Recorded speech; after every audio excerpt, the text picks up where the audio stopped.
शिवराज्याभिषेक सोहळा समिती नागपूरच्या वतीनं छत्रपती शिवाजी महाराज यांचा श्री शिवराज्याभिषेक सोहळा नागपुरातल्या गांधी गेट जवळच्या शिवाजी महाराज चौक महाल इथं अत्यंत साधेपणाने साजरा करण्यात आला।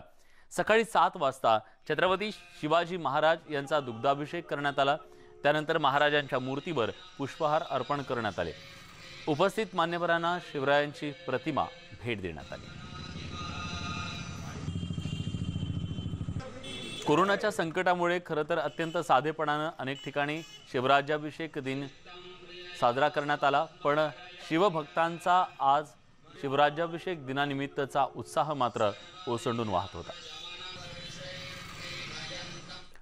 शिवराज्याभिषेक दिन राज्यभरात अनेक ठिकाणी अनेक जिल्ह्यांमध्ये मोठ्या उत्साहात साजरा करण्यात येतोय।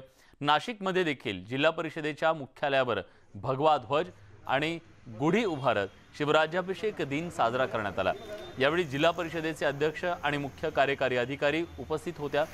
याशिवाय नाशिक शहरातील सातपूर परिसरातल्या शिवाजी महाराजांच्या पूर्णाकृती पुतळ्याला दुग्धाभिषेक घालत शिवराज्याभिषेक दिन मोठ्या उत्साहात साजरा करण्यात आला।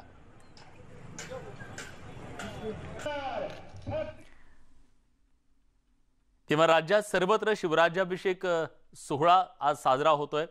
कोरोना नियमांचं पालन करून सगळीकडे हा सोहळा साजरा केला जातोय। मोजक्याच लोकांच्या उपस्थितीत ठिकठिकाणी या सोहळ्याचा उत्साह दिसून येतोय। मग ते अकोला असेल, भुसावळ असेल, जुन्नर असेल किंवा मनमाड असेल, या सर्व ठिकाणी आज शिवराज्याभिषेक दिनाचा उत्साह दिसून आला आणि साधेपणाने कोरोनाचे नियम पाळून हा सण साजरा करण्यात आला। या सगळ्या घडामोडींसोबत बुलेटिनमध्ये एक छोटासा ब्रेक घेतोय। कुठे जाऊ नका, पहा फक्त न्यूज 18 लोकमत।